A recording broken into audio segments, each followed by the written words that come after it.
ಈಗ ಉತ್ತರ ಕರ್ನಾಟಕದ ಹಾವೇರಿ ಜಿಲ್ಲೆಯ ಶಿಗ್ಗಾಂವ್ ಉಪಚುನಾವಣೆಯ ಯಾವ ರೀತಿ ಮ್ಯಾಚ್ ಫಿಕ್ಸಿಂಗ್ ಆಯಿತು, ಯಾವ ರೀತಿ ಯಾರಿಗೆ ಟಿಕೆಟ್ ತಪ್ಪಿಸಲಾಯಿತು ಮತ್ತು ಯಾರ ಲಾಬಿಯಿಂದ ಅಲ್ಲಿ ಟಿಕೆಟ್ ಕೊಡಲಾಯಿತು, ಯಾರ ಗೆಲುವಿಗಾಗಿ ಯಾರು ಶ್ರಮ ವಹಿಸಿದರು ಅನ್ನೋದು ಸಂಕ್ಷಿಪ್ತ ವಿವರವಾದ ವರದಿ ಹೇಳ್ತೀನಿ. ಈಗ ಶಿಗ್ಗಾಂವ್ ಕ್ಷೇತ್ರದ ಗ್ರೌಂಡ್ ರಿಪೋರ್ಟ್. ಈಗ ಶಿಗ್ಗಾಂವದಲ್ಲಿ ಮೈನಾರಿಟಿಗೆ ಕೊಡಬೇಕು ಅಂಥೇಳಿ ಬಹಳ ದಿನಗಳಿಂದ ಕೂಗಿತ್ತು. 4-5 ಸಾರಿ ಕೊಟ್ಟಾಗ ಮತ್ತೆ ಮೈನಾರಿಟಿಗೆ ಕೊಟ್ಟಾಗ ಅಲ್ಲಿ ಪ್ರಬಲ ಮೈನಾರಿಟಿ ಆಕಾಂಕ್ಷಿಗೆ ಕೊಡಲಿಲ್ಲ. ಆದರೆ ಅಲ್ಲಿ ನೆರೆಯ ಆ ಕ್ಷೇತ್ರಕ್ಕೆ ಸಂಬಂಧವಿಲ್ಲದ ವ್ಯಕ್ತಿಗೆ ಅಲ್ಲಿ ಟಿಕೆಟ್ ಕೊಟ್ಟರು. ಆದರೆ ಅಲ್ಲಿರುವಂಥ ಪ್ರಬಲ ಆಕಾಂಕ್ಷಿ ಸೈಯದ್ ಆಜಂಪೀರ್ ಖಾದ್ರಿ ಅವರ 50ರಿಂದ 60 ಸಾವಿರ ಮತಗಳು ಇರುವಾಗ 8-9 ಸಾವಿರ ಮತಗಳ ಅಂತರದಿಂದ ಇದೇ ಬಸವರಾಜ ಬೊಮ್ಮಾಯಿ ವಿರುದ್ಧ 4 ಸಾರಿ ಸೋತದ್ದು ಇದು ಇತಿಹಾಸ. ಇದೇ ಯಾಸೀರ್ ಖಾನ್ ಪಠಾಣಲ್ಲಿ ನಿಂತಿದ್ದು 35 ಸಾವಿರ ಮತಗಳ ಅಂತರದಿಂದ ಸೋತಿದ್ದು ಇವೆಲ್ಲ ಇತಿಹಾಸ. ಹಾಗಾದರೆ ಯಾರು ಇದರ ಕೈವಾಡ, ಇದರ ಹಿಂದೆ ಲಾಬಿ ಕೆಲಸ ಮಾಡಿತು? ಈ ಆಜಂಪೀರ್ ಖಾದ್ರಿ ಯಾವುದೇ ಪರಿಸ್ಥಿತಿಯಲ್ಲಿ ಈ ಸಾರಿ ಅನುಕಂಪದ ಅಲೆ ಇತ್ತು. ಆಜಂಪೀರ್ ಖಾದ್ರಿಗೆ ತನ್ನದೇ ಆದಂಥ ಒಂದು ವ್ಯಕ್ತಿತ್ವ ಮತ್ತು ಒಂದು ಛಾಪಿತ್ತು, ಪ್ರೀತಿತ್ತು, ಅನುಕಂಪಿತ್ತು, ಮೋಹವಿತ್ತು. ಅವರನ್ನು ನೋಡಿದ ತಕ್ಷಣ ಎಲ್ಲರೂ ಸವಿನಯದಿಂದ ಮಾತನಾಡುವಂಥ ಹೃದಯವಂತ ವ್ಯಕ್ತಿ ಸೈಯದ್ ಆಜಂಪೀರ್ ಖಾದ್ರಿ ಇರುವಾಗ ಅಲ್ಲಿ ಯಾಸೀರ್ ಖಾನ್ ಪಠಾಣ್ಗೆ ಯಾರು ಪ್ರವೇಶ ಮಾಡಿಸಿದರು? ಇದು ಒಂದು ಯಕ್ಷ ಪ್ರಶ್ನೆ. ಗೊಂದಲದ ವಾತಾವರಣ ನಿರ್ಮಾಣವಾಯಿತು. 4 ಶಾಸಕರು ಆಜಂಪೀರ್ ಖಾದ್ರಿಗೆ ಕೊಡಬೇಡ ಅಂದ್ರಂತೆ. ಆ 4 ಶಾಸಕರು 28ಕ್ಕೆ ಸೋಲ್ತಾರ. ಇದನ್ನು ಬರ್ಕೋರಿ. ಯಾಕಂದರೆ ಅವ್ರದ್ದೇ ಅಸ್ತಿತ್ವ ಇಲ್ಲ. ಯಾವುದೋ ಒಂದು ಗಾಳ್ಯಾಗ ಬಂದವರು ಅವರು ಹೇಳಿದ ಮೇಲೆ ಶಿಗ್ಗಾಂವ್ ಕ್ಷೇತ್ರವನ್ನು ಕಂಟ್ರೋಲ್ ಮಾಡಲಿಕ್ಕೆ ಆಗುವುದಿಲ್ಲ. ಶಿಗ್ಗಾಂವ್ ಕ್ಷೇತ್ರದಲ್ಲಿ ಒಂದು ಸಾರಿ ಶಾಸಕ ಆಗಿ 20 ವರ್ಷದಿಂದ ಪಕ್ಷ ಸಂಘಟನೆ ಮಾಡಿ ಎಲ್ಲ ಮನೆ ಮಾತಾಗಿರುವ ಆಜಂಪೀರ್ ಖಾದ್ರಿಗೆ ಟಿಕೆಟ್ ತಪ್ಪಿಸಿದ್ದು ಯಾಕೆ?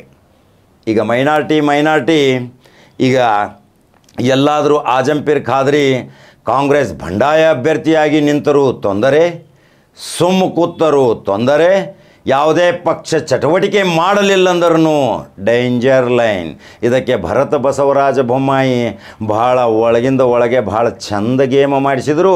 ಯಾಸೀರ್ ಖಾನ್ ಪಠಾಣ್ಗೆ ಟಿಕೆಟ್ ಕೊಡಿಸ್ರಿ, ಆಜಂಪೀರ್ ಖಾದ್ರಿ ಅಂದ್ರೆ ನನಗೆ ಡೇಂಜರ್ ಐತಿ ಅಂಥೇಳಿ ಅವರಿವರ ಎಲ್ಲರೂ ಬೇರೆ ಬೇರೆ ಪಕ್ಷದಲ್ಲಿ ಇದ್ದವರೇ ಒಂದೇ ವೇದಿಕೆಯಲ್ಲಿ ಇದ್ದರೂ ಸಹಿತ ಈಗ ಪಕ್ಷ ಬೇರೆ ಆದರೂ ಸಹಿತ ಅವರು ಫೋನಿನ ಮುಖಾಂತರ ಒತ್ತಡ ತಂದು ಇದೇ ಯಾಸೀರ್ ಖಾನ್ ಪಠಾಣ್ಗೆ ಟಿಕೆಟ್ ಕೊಟ್ಟರು.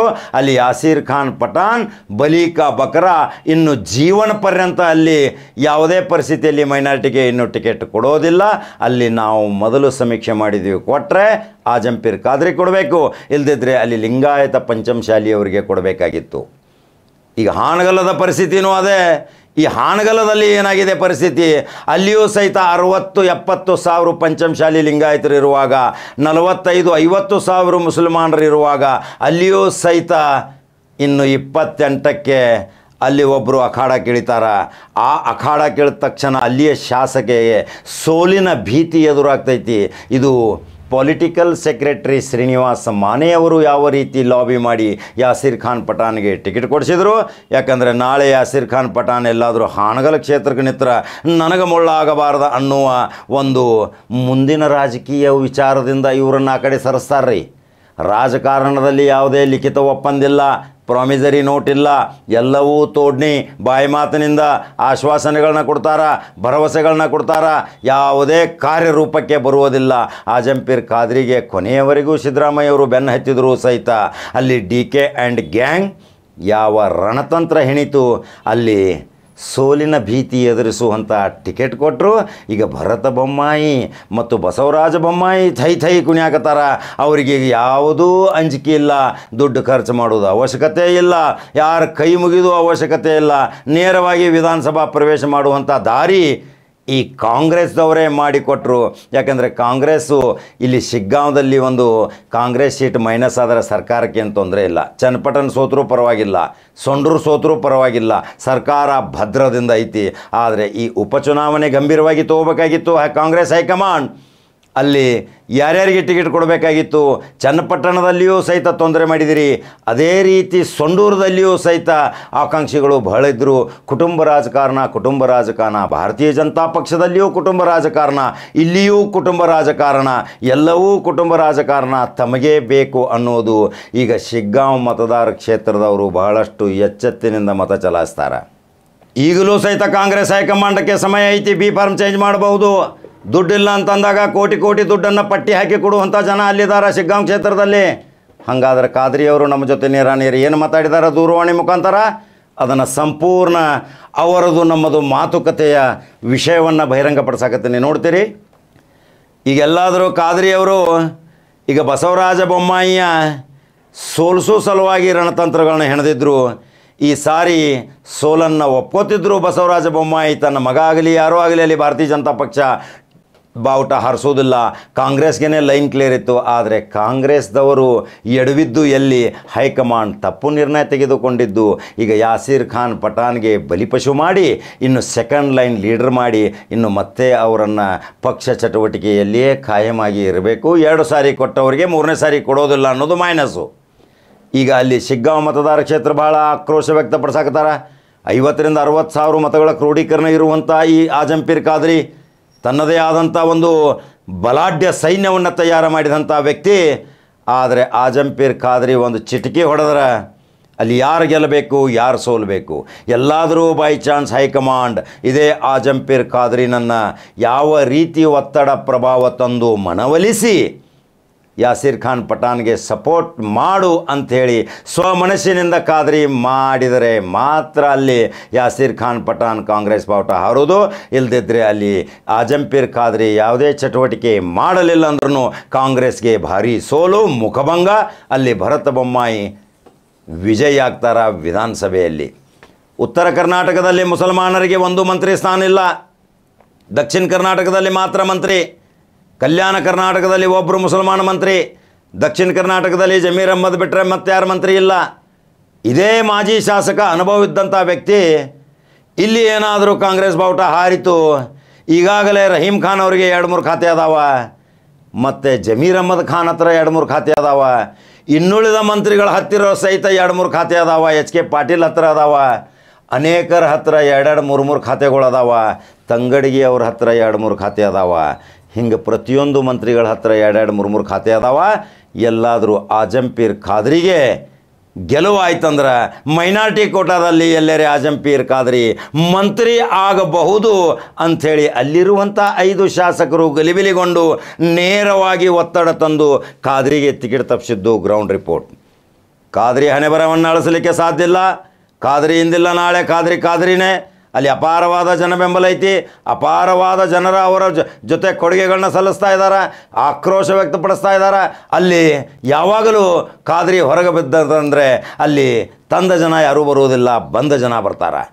ಖಾದ್ರಿ ಏನೋ ಒಂದು ದುಡ್ಡು ಖರ್ಚು ಮಾಡೋದು ಅವಶ್ಯಕತೆ ಇಲ್ಲ, ಅವರ ಅಪಾರ ಭಕ್ತ ಸಮೂಹ ಮಂಡಳಿ ಒಂದೈತಿ. ಯಾಕೆಂದರೆ ಖಾದ್ರಿ ಯಾರಿಗೆ ನೋವು ಮಾಡಿದ ವ್ಯಕ್ತಿ ಅಲ್ಲ, ಯಾರಿಗೆ ಮೋಸ ಮಾಡಿದ ವ್ಯಕ್ತಿ ಅಲ್ಲ, ಯಾವುದೇ ಒಂದು ಕಲಂಕ ವ್ಯಕ್ತಪಡಿಸಿದ ವ್ಯಕ್ತಿ ಅಲ್ಲ. ಇದು ಯಾವುದೇ ಕಪ್ಪು ಚುಕ್ಕೆ ಇಲ್ಲದ ಈ ಖಾದ್ರಿಗೆ ಇವತ್ತು ಟಿಕೆಟ್ ತಪ್ಪಿಸಿದಿರಿ. ಇದು ಒಂದು ಭಾರೀ ಪರಿಣಾಮ ನೀವು ಎದುರಿಸ್ಬೇಕಾಕೈತಿ ಕಾಂಗ್ರೆಸ್ದವರು. ಅದೇ ವಿನಯ್ ಕುಲಕರ್ಣಿ ಮಗಳಿಗೆ ಕೊಟ್ಟಿದ್ರಂದ್ರೆ ವೈಶಾಲಿ ಈಗ ಆ ಹುಲಿ ಬರ್ತೈತೆ ಅಂಥೇಳಿ ಎಚ್ಚೆತ್ತುಕೊಂಡ ಬಸವರಾಜ ಬೊಮ್ಮಾಯಿ ನೇರವಾಗಿ ಮುಖ್ಯಮಂತ್ರಿ ಸಿದ್ದರಾಮಯ್ಯಗೆ ಫೋನ್ ಮಾಡ್ತಾರೆ. ಇದು ಒಳ ಒಪ್ಪಂದ. ಯಾಕಂದರೆ ಬಸವರಾಜ ಬೊಮ್ಮಾಯಿ ಮತ್ತು ಸಿದ್ದರಾಮಯ್ಯ ಒಂದೇ ಜನತಾದಳ ರಂಗದಲ್ಲಿದ್ದವರು. ಇವರೆಲ್ಲರ ಒಳ ಒಪ್ಪಂದದಿಂದ ಈಗ ಅಲ್ಲಿ ಯಾವ ರೀತಿ ರಣತಂತ್ರಗಳನ್ನ ಹೆಣಿತೀರಿ. ಈಗ ಅಲ್ಲಿ ಭರತ ಬೊಮ್ಮಾಯಿ ನಗೆಯ ಗೆಲುವಿನ ಬೀಗು. ಅಲ್ಲಿ ಮತ್ತೆ 30 ವರ್ಷದಿಂದ ಕಾಂಗ್ರೆಸ್ ಬಂದಿಲ್ಲ, ಇನ್ನು 35ನೇ ವರ್ಷಕ್ಕೆ ಪಾದಾರ್ಪಣೆ ಆಕೈತಿ. ಅಲ್ಲಿ ಖಾದ್ರಿ ಇನ್ನು ಯಾವ ನಿರ್ಣಯ ತಗೋತಾರ ಇವತ್ತು ಸಾಯಂಕಾಲ 4 ಗಂಟೆವರೆಗೆ ಗೊತ್ತಾಗ್ತೈತಿ. ಅವರು ಪಕ್ಷೇತರಾಗಿ ನಾಮಪತ್ರ ಸಲ್ಲಿಸ್ತಾರೋ, ಬಂಡಾಯ ಅಭ್ಯರ್ಥಿಯಾಗಿ ಸಲ್ಲಿಸ್ತಾರೋ, ಯಾವುದೇ ನಾಮಪತ್ರ ಸಲ್ಲಿಸಲಿಲ್ಲ ಅಂದರೂ ಸಹಿತ ಅವರ ತೀರ್ಮಾನ ಕಾಂಗ್ರೆಸ್ಗೆ ಗೆಲುವಿನ ನಗೆ, ಇಲ್ದಿದ್ರೆ ಮೈನಸ್. ಹಾಗಾದ್ರೆ ಶಿಗ್ಗಾಂವ್ ಮತದಾರ ಕ್ಷೇತ್ರದವರು ಯಾವ ತೀರ್ಮಾನ ತಗೋತೀರಿ ನಿಮ್ಮ ಮೇಲೆ ಬಿಟ್ಟಿದ್ದೈತಿ. ನೀವು ಪ್ರಜ್ಞಾವಂತರದಿರಿ, ಬುದ್ಧಿವಂತರದಿರಿ, ಅವರ ಅಪಾರ ಬೆಂಬಲಿಗರದಿರಿ. ಅಲ್ಲಿ ನಿಮಗೆ ಕಾಂಗ್ರೆಸ್ ಬಾವುಟನೇ ಹಾರಿಸ್ಬೇಕನ್ನೋದು ಏನಾದರೂ ಮನಸ ಇಚ್ಛೆ ನಿಮಗೆ ಪ್ರತಿಜ್ಞೆ ಮಾಡಿದರೆ ಮಾತ್ರ ಅಲ್ಲಿ ಕಾಂಗ್ರೆಸ್ ಬಾವುಟ ಹಾರೋದು. ಇಲ್ದಿದ್ದರೆ ನಗುವಿನ ಗೆಲುವು ಬಸವರಾಜ ಬೊಮ್ಮಾಯಿ ಹತ್ರ ಹೋಗ್ತೈತಿ. ಇದು ಸಂಪೂರ್ಣ ವಿಶ್ಲೇಷಣೆ. ಆದರೆ ಕಾಂಗ್ರೆಸ್ ಹೈಕಮಾಂಡ್ ಮಾಡಿದ್ದು ತಪ್ಪು ನಿರ್ಣಯ, ತಪ್ಪು ಸಂದೇಶ. ಇವತ್ತು ಎಲ್ಲ ಶಿಗ್ಗಾಂವ್ ಕ್ಷೇತ್ರ ಮನೆ ಮಾತಾಗಿರುವ ಖಾದ್ರಿಗೆ ಒಂದು ಭಾರೀ ಮೋಸ. ಇದೇ ಇವತ್ತಿನ ವಿಶೇಷ ವಿಶ್ಲೇಷಣೆ. ನೀವು ಹೆಂಗೆ ನೋಡ್ಕೊತ ಹೋಗ್ತೀರಿ, ಇದನ್ನು ಪ್ರತಿ ಮನೆಗೆ ಮುಟ್ಟಿಸ್ರಿ. ಖಾದ್ರಿಗಳ ಅಭಿಮಾನಿಗಳು ಭಾಳ ಅದರಿ, ಕಾಂಗ್ರೆಸ್ ಕಾರ್ಯಕರ್ತರದರಿ. ಕಾಂಗ್ರೆಸ್ಸದ ಅನೇಕ ಜಾತಿ ಮತ ಪಂಥ ಭೇದವಿಲ್ಲದೆ ಎಲ್ಲ ಜಾತಿ ಜನಾಂಗದವರು ಇವತ್ತು ನೀವು ಖಾದ್ರಿಯವರ ಬೆಂಬಲಕ್ಕೆ ತೊಡೆ ಕಟ್ಟಿ ನಿಂತೀರಿ, ಎದೆ ತಟ್ಟಿ ನಿಂತೀರಿ. ಅದನ್ನು ಸಹಿತ ಮೆಚ್ಚಬೇಕು. ಖಾದ್ರಿ ಎಷ್ಟೊಂದು ಪ್ರೀತಿ ಪ್ರಶಂಸೆ ಗಳಿಸ್ಯಾರ. ಅಲ್ಲಿ 50,000-60,000 ಮತಗಳ ಕ್ರೋಢೀಕರಣ ಈ ಖಾದ್ರಿಯವರ ಹತ್ರ ಐತಂದ ತಕ್ಷಣ ಯಾವ ರೀತಿ ಇನ್ನು ವಿಚಾರ ಮಾಡ್ತಾರೆ ಇನ್ನು ಕಾದು ನೋಡೋಣಲ್ರಿ. ಹಂಗಾದ್ರೆ ಯೂಟ್ಯೂಬ್ದಾಗ ಬಟನ್ ಹಿಡ್ರಿ, ನಂಬರ್ 1 ನ್ಯೂಸ್ ಕನ್ನಡ. ಮತ್ತೊಂದು ಕಡಕ ಜವಾರಿ ಸುದ್ದಿಯೋಗಿ ಬರ್ತೀನಿ. ನಮಸ್ಕಾರ. ಒಬ್ಬ ಹಾನಗಲ್ದವ ಪಠಾನ್ ಅಂತೇಳಿ ಅವನ ಮೇಲೆ 17 ರೌಡಿ ಶೀಟ್ ಕೇಸ್ ಅದಾವೆ. ರೌಡಿ ಶೀಟ್ರ್ ಅವನು. ನೀವು ತೆಗೆದು ನೋಡಿರಿ ಪೊಲೀಸ್ ಇಲಾಖೆಯಿಂದ. ಅಂಥವಂಗೆ ಟಿಕೆಟ್ ಕೊಟ್ಟಿದ್ದಾರೆ. ಅದರ ಜೊತೆಗೆ ಅಲ್ಲಿ ನಮ್ಮ ಕ್ಷೇತ್ರದ ಜನ ಲೋಕಲ್ ಬೇಕು, ನಮಗೆ ದಿನನಿತ್ಯ ನಮ್ಮ MLA ಸಿಗಬೇಕು, ನಮ್ಮ ಶಾಸಕರು ಸಿಗಬೇಕು. ಗೆಲುವು ಸೋಲು ಮುಖ್ಯ ಅಲ್ಲ. ಇವತ್ತು ಬಡವರಿಗೆ, ರೈತರಿಗೆ, ನಮ್ಮ ಭಾಗದಲ್ಲಿ ಎಲ್ಲ ಕೂಲಿ ಕಾರ್ಮಿಕರು ಬಡವರು ಇವತ್ತು ಶಿಕ್ಷಣದ ಬಗ್ಗೆ, ನಮ್ಮ ಮಕ್ಕಳ ಅಡ್ಮಿಷನ್ ಬಗ್ಗೆ, ಹಾಸ್ಟೆಲ್ ಬಗ್ಗೆ ಈಗಾಗಲೇ ಬೊಮ್ಮಾಯಿ 17 ವರ್ಷ ಜನರಿಂದ ದೂರಿದ್ದಾರೆ ಅವರು. ಹಾಗಾಗಿ ನಮ್ಮ ಜೊತೆ ಇರ್ತಕ್ಕಂಥ ನಮ್ಮ ಜನಪ್ರತಿನಿಧಿ ಇರಬೇಕು ಅನ್ನುವಂಥದ್ದು ನಮ್ಮ ಕ್ಷೇತ್ರದ ಜನರ ಬಯಕೆಯಾಗಿತ್ತು. ಇವತ್ತು ಬೊಮ್ಮಾಯಿಯವರ ಪುತ್ರ ಭರತ್ ಬೊಮ್ಮಾಯಿ ನಿಂತಿದ್ದಾರೆ, ಅವರು ಹೊರಗಿನವರು. ಮತ್ತು ಹಾನಗಲ್ದವ್ರು ಕೊಟ್ಟಿದ್ದಾರೆ ಇಲ್ಲಿ ನಮ್ಮ ಪಾರ್ಟಿ ಒಳಗೆ.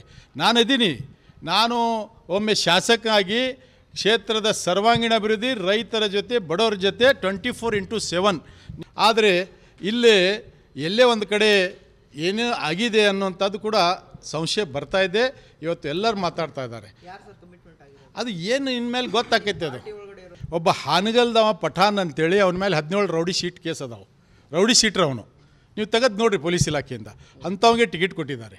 ಅದರ ಜೊತೆಗೆ ಅಲ್ಲಿ ನಮ್ಮ ಕ್ಷೇತ್ರದ ಜನ ಲೋಕಲ್ ಬೇಕು. ಸರ್ ಖಾದ್ರಿ ಅವರೇ ನಮಸ್ಕಾರ. ನಮಸ್ಕಾರ ಸಾಹೇಬ್ರೆ. ಸರ್ ನಂಬರ್ 1 ನ್ಯೂಸ್ ಕನ್ನಡ ಜವಾರಿ ಕಾಕ, ಉತ್ತರ ಕರ್ನಾಟಕ ಚಾನಲ್ ಮಾತಾಡೋ ಸರ್. ಹೇಳಿ ಜವಾರಿ ಕಾಕ. ಸರ್ ಹೇಗಿದ್ದೀರಿ? ಚೆನ್ನಾಗಿದ್ದೀರಿ? ಚೆನ್ನಾಗಿದ್ದೇನೆ, ಆರಾಮಿದ್ದೀನಿ ಸರ್. ಏನು ನಿಮ್ಗೆ ಒಂದು ಬಹಳ ದೊಡ್ಡ ಪ್ರಮಾಣದ ಒಂದು ಮೋಸ ಆಯ್ತಲ್ಲ ಸಾಹೇಬ್ರೆ? ಈಗ ನಾನು ಪ್ರಬಲ ಆಕಾಂಕ್ಷಿ ಇದ್ದೆ, ತಾವು ಕೂಡ ಸರ್ವೆ ಮಾಡಿದಿರಿ. ಎಲ್ಲಾ ಸರ್ವ ಧರ್ಮೀಯರು ನಿಮಗೆ ಖಾದ್ರಿನ ಇಲ್ಲಿ ಗೆಲ್ಲು ಅಭ್ಯರ್ಥಿ ಅಂತ ಹೇಳಿದ್ರು. ಪ್ರಕಾರ ತಾವು ಎಲ್ಲ ಸತ್ಯತೆ ಏನು ಮಾಧ್ಯಮದ ಪಾರದರ್ಶಕತೆ ತಾವು ತೋರಿಸಿದ್ರಿ. ಆದ್ರೆ ಮಾಧ್ಯಮ ಕನ್ನಡಿ ಇದ್ದಂಗ ಕನ್ನಡಿ ತರ ನೀವು ಕಂಡ್ರಿ. ಆದ್ರೆ ಕನ್ನಡ ಖಾದ್ರಿ ಕಾಣೋದ್ ಬಿಟ್ಟು ಬೇರೆ ಕಾಣ್ಬಿಟ್ಟ. ಹಾಗಾಗಿ ಈಗ ತೀರ್ಮಾನ ಮಾಡಿದ್ದಾರೆ. ಅದು ಹಾನಗಲ್ ತಾಲೂಕಿನವ್ಗೆ ಕೊಟ್ಟಿದ್ದಾರೆ, ಬೇರೆ ತಾಲೂಕಿನವ್ಗೆ. ಹಾನಗಲ್ ತಾಲೂಕಿನಿಂದ ಬಂದು ಇಲ್ಲಿ ಹೇಗೆ ಗೆಲ್ತಾನೆ ನನಗೆ ಆಶ್ಚರ್ಯ ಆಗಿದೆ. ಜನ ಮಾತಾಡಕತ್ತಾರೆ. ಸುಮಾರು 1000 ಜನ ನಮ್ಮ ಮನೆ ಮುಂದೆ ಸೇರ್ಯಾರ. ಈಗ ಅವರು ನಾನು ಪಬ್ಲಿಕ್ ಆಸ್ತಿ, ನನ್ನ ಕ್ಷೇತ್ರದ ಮತದಾರ ಆಸ್ತಿ, ನಾನು ನಮ್ಮ ಕ್ಷೇತ್ರದ ಬಡವರ ಆಸ್ತಿ. ನಮ್ಮ ಕ್ಷೇತ್ರದ ಬಡವರು ಮತದಾರರು ಏನ್ ಆದೇಶ ಮಾಡ್ತಾರ ಅದು ಪಾಲಿಸ್ತೀನಿ. ಈಗ ಚರ್ಚೆ ಮಾಡ್ಬೇಕಂದ್ರೆ ಇಲ್ಲಿ ಮಾಧ್ಯಮದವರು ಎಲ್ಲ ನನಗೆ ಇಂಟರ್ವ್ಯೂ ತಗೊಳಕತ್ತಾರ. ಚರ್ಚೆ ಮಾಡಿ ಕೊನೆದಾಗಿ ನಮ್ಮ ಕ್ಷೇತ್ರದ ಮತದಾರ ಏನ್ ಹೇಳ್ತಾರ ಅದು ತೀರ್ಮಾನ ಮಾಡ್ತೀನಿ. ಸರ್ ನೀವು 20 ವರ್ಷದಿಂದ ನೋಡ್ರಿ, ಪ್ರತಿ ಕಾರ್ಯಕರ್ತರ ಸುಖ ದುಃಖ, ಒಂದು ಏನೋ ಸಾವು ನೋವು ಪ್ರತಿಯೊಂದರಲ್ಲಿ ಭಾಗವಹಿಸಿದಂತ ವೈರಲ್ ವ್ಯಕ್ತಿ. ಬಹಳಷ್ಟು ಜನ ಯಾವುದೇ ಜಾತಿ ಧರ್ಮ ಪಂಥವಿಲ್ಲದೆ ನಿಮ್ಮನ್ನ ಬೆನ್ನತ್ತಿದಾರ. ಆ ಜನರಿಗೆ ನೋವು ಆಗ್ಬಾರ್ದಂಗೆ ಯಾವ ನಿರ್ಣಯ ತಗೋತೀರಿ? ಈಗ ನೋಡಿ, 23 ವರ್ಷದಿಂದ ಅಧಿಕಾರದ ವಿರುದ್ಧ ನಾನು ಜನರ ಜೊತೆ ಅದೀನಿ, ಪಾರ್ಟಿ ಕಟ್ಟಿನಿಲ್ಲ. ಆ ಕಡೆ ಗೃಹ ಮಂತ್ರಿ, ನೀರಾವರಿ ಮಂತ್ರಿ, ಮುಖ್ಯಮಂತ್ರಿ ಇರ್ತಕ್ಕಂತ ನನ್ನ ವಿರುದ್ಧ ಬಿಜೆಪಿಯಿಂದ ಬಸವರಾಜ ಬೊಮ್ಮಾಯಿ ಅವ್ರ ವಿರುದ್ಧ ಇಷ್ಟು ದೊಡ್ಡ ಟೀಮ್ ಕಟ್ಟಿನಿ ನಾನು. 23 ವರ್ಷ ಬರೇ ಚುಮ್ಮುರಿ ಚಾ ಅವ್ರದೇ ಕುಡಿದು ಅವ್ರ ಮಾತನ್ಯಾಗ ಮನಸ್ಸು ಗೆದ್ಕೊಂಡಿನಿ ನಾನು. ನನ್ನ ಮಾತನ್ಯಾಗ ನನ್ನ ಹತ್ರ ದುಡ್ಡಿಲ್ಲ ಆದಿಲ್ಲ ಅಂತಾರ ಇವರು. ಖಾದ್ರಿ ಹತ್ರ ದುಡ್ಡಿಲ್ಲ ಅಂತೇಳಿ, ಎಷ್ಟು ದುಡ್ಡು ಬೇಕು ಕೇಳ್ರಿ, ಎಲ್ಲ ಈಗ ಪಟ್ಟಿ ಹಾಕಿ ಕೊಡ್ತೀವಿ, ನೀವು ನಿಮ್ ಮುಖಾಂತರ ಹೇಳ್ತೀವಿ, ದುಡ್ಡು ಐತಿ, ಬಿ ಫಾರ್ಮ್ ಚೇಂಜ್ ಮಾಡಂತ ಹೇಳ್ರಿ, ನೀವೇ ಹೇಳ್ಬಿಡ್ರಿ. ಈಗ ಸರ್ ಇದು ಒಳ ಒಪ್ಪಂದನು ಮಾಡ್ಕೊಂಡಾರ ಅವರು ಅನ್ನಿಸ್ತಾ ಇದೆ. ಜನ ಎಲ್ಲ ಮಾತಾಡ್ತಾ ಇದಾರೆ ಈಗ ನಿಮ್ಮ ಅಭಿಮಾನಿಗಳು. ಇವರು ಒಳ ಒಪ್ಪಂದ ಮಾಡ್ಕೊಂಡು ಅಭಿಮಾನಿತಲ್ಲ, ಇಡೀ ರಾಜ್ಯದ ಉತ್ತರ ಕರ್ನಾಟಕ ಜನ ಹೇಳ್ದ. ನಾ ಹೇಳಕ್ ಆಗಲ್ಲ, ಯಾಕಂದ್ರೆ ನಾನು ಯಾರ ಮೇಲೆ ಆರೋಪ ಮಾಡೋವಲ್ಲ. ಶಿಷ್ಯ ಜಮೀರ್ ಅಹಮದ್ ಸಾಹೇಬ್ರು ನಮ್ಮ ನಾಯಕರು ಅವರು. ಅವರೆಲ್ಲ ಒಪ್ಪಿದ್ರು, ಎಲ್ಲ ಪಾಪ ಪ್ರಯತ್ನ ಮಾಡಿದ್ರು ಅವರು. ಅದಕ್ಕೆ ಅದು ಒಳ ಒಪ್ಪಂದ ಹೊರ ಒಪ್ಪಂದ, ಒಳ ಏಟ ಒಳಗೇಟ ಗೊತ್ತಿಲ್ಲ. ಒಂದ್ ಬೆಳವಣಿಗೆ ನಿಮ್ಗೆ ಹೇಳಿಕ್ ಬಯಸ್ತೇನೆ. 2 ದಿವಸದಿಂದ ನಾನು ಕುಮಾರ್ ಕೃಪಾ ಕ್ಯಾಂಟೀನ್ ಕುಂತಿದ್ದೆ. ಶ್ರೀನಿವಾಸ್ ಮಾನೆ MLA ಹಾನಗಲ್ ಬಂದ್ಬಿಟ್ರು. ನಮ್ಗೆ ಅವ್ರಿಗೆ ಬಹಳ ದೋಸ್ತಿ ರೀ. ಹೌದು MLC ಟಿಕೆಟ್ MLA ಟಿಕೆಟ್ ಅವ್ರಿಗೆಲ್ಲ ಬಹಳ ರೀತಿಯಿಂದ ಮಾಡೀನಿ ಅವ್ರಿಗೆ. ಆ ಒಂದು ಪ್ರೀತಿಗೆ ನಮಸ್ಕಾರ, ಬರ್ರಿ ಗುರುಗಳ ಚಾ ಕುಡಿಯೋಣ ಅಂತ ಕರೆದ್ರು, ಕುಂತೀವಿ ನಾವು. ಏನ್ರಿ ನಿಮ್ಮ ಫ್ಯಾಕ್ಟ್ರಿ ಒಳಗ ಒಂದು ಡಿಫೆಕ್ಟ್ ಪ್ರಾಡಕ್ಟ್ ರೆಡಿ ಆಗ್ಬಿಟ್ಟಿತ್ತಲ್ಲ ಅಂದ್ಯ. ಇಲ್ರಿ ನಮ್ಗೆ ಸಾಕಾಗೈತಿ ಇದು, 23ರಾಗ ಅವ್ನು ಟಿಕೆಟ್ ಕೊಡಿಸಿ ರಗಡಾತು. ಇವಾಗ ಏನಿದೆ ಅಲ್ಲ, ನಾನು ಕಾಟಾಚಾರಕ್ಕೆ ಅವ್ನ ಕೂಟ ಅಡ್ಡಾಡಕತ್ತೀನಿ, ನಿಮ್ ಪರವಾಗಿದೆ ಟ್ರೆಂಡ್, ನೀವು ಟ್ರೈ ಮಾಡ್ರಿ, ನಿಮ್ ಜೊತೆ ಜಮೀರ್ ಅಹಮದ್ ಅದಾರ, ಅವ್ರು ಅದಾರ ಇವ್ರು ಅದಾರ ಅಂತ ಹೇಳಿದ್ರು. ಅವ್ರು ಮಹಾನ್ ನಾಯಕರು ಅದಾರ. ಅಂದ್ರೆ ನೋಡ್ರಿ, ಮಹಾನ್ ನಾಯಕರಲ್ಲ, ನಮ್ಮ ನಾಯಕರವ್ರು, ಅವ್ರ ಮುಖಾಂತರ ಟ್ರೈ ಮಾಡಾಕ್ತೀನಿ. ನೀವು ಅಲ್ಲಿ ಸುಮ್ಮನೆ ನಮ್ಮ ಕ್ಷೇತ್ರದ ಜನರ ಬಲಿಗೆ ಯಾಕೆ ಕೊಡ್ತೀರಿ ಮಾನ್ಯವ್ರೆ? ಬಡವ್ರಿಗೆ ಯಾಕೆ ಕೊಲೆ ಮಾಡಕತ್ತೀರಿ ನೀವು? ಹಾನಗಲ್ದಾಗ ರಾಜಕಾರಣ ಮಾಡ್ರಿ, ಮುಸಲ್ಮಾನ್ರ ಪಠಾಣ ಇರ್ಲಿ ನಾ ಇರ್ಲಿ, ಮುಸಲ್ಮಾನ್ರಿಗೆ ನಿಮ್ಗೆ ಓಟ್ ಹಾಕ್ತಾರೆ. ಆದ್ರೆ ಇಲ್ಲ, ಈ ಸಲ ನಿಮ್ಮ ಪ್ರಭಾವ ಭಾಳ ಐತಿ ನಮ್ಮ ಕ್ಷೇತ್ರಕ್ಕೆ. ನಮ್ಮ ಕ್ಷೇತ್ರದ ಜನ ಮುಸ್ಲಿಮ್ಸ್ ಭಾಳ ಬೇಜಾರಾಗ್ಯಾರ. ಅದಕ್ಕೆ ನಾನು ಸುಮ್ಮನೆ ಅವಾಗ ತಗೊಂಡು ಅಡ್ಡಾಡಾಕ್ತೀನಿ, ನಿಮ್ ಕೆಲಸ ನೀವು ಮಾಡ್ರಿ ಅಂತ ಹೇಳಿದ್ರು. ಮನೆ ಹೇಳಿದ್ರು, ಹೇಳಿ ಅದು ನಿಮ್ ಕೆಲಸ ನೀವು ಮಾಡ್ರಿ ಅಂದ್ರು. ಈಗ ಅವ ಹಾನಗಲ್ದವ್ ಈಗ ನೋಡ್ರಿ, ನಾನು 2018ರಾಗ ಅವ್ರಿಗೆ ಶಿಗ್ಗಾವ್ ನಿಲ್ ಅಂದಿದ್ದೆ ಮನೆಗೆ. ಬ್ಯಾಡ್ರಿಪ್ಪ ಅಲ್ಲಿ ಆಗಲ್ಲ, ಬೊಮ್ಮೆ ಅದಾರ. ಈಗ ಮೊನ್ನೆ ಹೇಳಿದ್ರು ಅವ್ರು, ಸುಮ್ನ ಶಿಗ್ಗಾವ್ ನಿಂತ್ ಬಿಡ್ತಿದ್ರೆ ಸೇಫ್ ಇರ್ತಿದ್ದೆ, ಹಾನಗಲ್ದಾಗ ಬಹಳ ವಿರುದ್ಧ ಆಗ್ಬಿಟ್ಟೈತಿ ನನಗೆ ಪಠಾಣ್ ವಿಷಯದಾಗ ಅಂತ ಅವ್ರ ಅಂದಾರ ನೋಡ್ರಿ.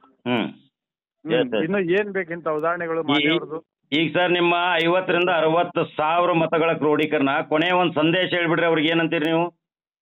ಈಗ ನಮ್ಮ ಮತದಾರ ಈಗ ಎಲ್ಲ ಕೂಡ್ಯಾರ್ರಿ, ವಿಡಿಯೋ ಕಾಲ್ ಮಾಡಿದ್ರೆ ನೋಡ್ಬೋದು ನೀವು.